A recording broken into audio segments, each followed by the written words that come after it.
53-54 বছরে ধর্মনিরপেক্ষতা শব্দটা যে ধর্মহীনতার প্রায় প্রতিশব্দ হয়ে গেল, এইটা কি স্যার মানে স্বাভাবিক, মানে এরকমই হওয়ার কথা ছিল? মানে সেকুলার শব্দটা কি আসলে সংখ্যা, মানে এক এক জায়গায় তো এক এক রকম, মানে আমাদের সেকুলারিজমের অর্থ তো আবার ভারতে আরেক রকম, মানে মানে এইটা কি স্যার আপনি কিরকম দেখেন যে ধর্মনিরপেক্ষতা এবং ধর্মহীনতা কি আসলে যে একরকম না জায়গায় চলে আসলো স্যার? না না না প্রথম কথাটা বলি, সেকুলারিজমের বাংলা ধর্ম নিরপেক্ষতা হুম। তো ভুল, নির্বিচার, মানে এটা ভুল। ধর্ম নিরপেক্ষতা সেকুলারিজম নয়। হুম।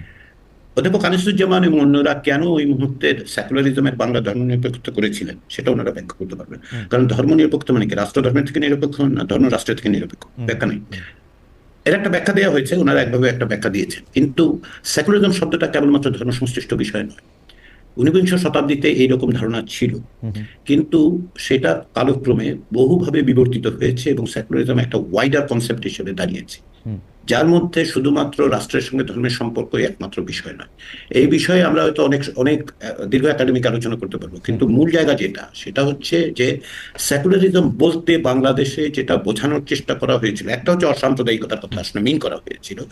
কারো মাথায় হঠাৎ করে এটা সেকুলারিজম শব্দটা ঢুকেছিল, তারা এটা স্ট্যাবলিশ করেছেন, তারা একটা ভুল বাংলা তৈরি করা হয়েছে, ভুল অনুবাদ, তারপরে সেটা নিয়ে একটা ঝামেলার মধ্যে পড়েছে গোটা জাতি।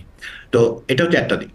কিন্তু তার চেয়েও গুরুত্বপূর্ণ যেটা সেটা হচ্ছে যে আপনি যে ধর্মহীনতার কথা বলবেন, সেকুলারিজমের সাথে ধর্মহীনতার কোনো সম্পর্কই নেই। এটা হচ্ছে অজ্ঞতা প্রসূত এক ওকে। ধরনের কথাবার্তা।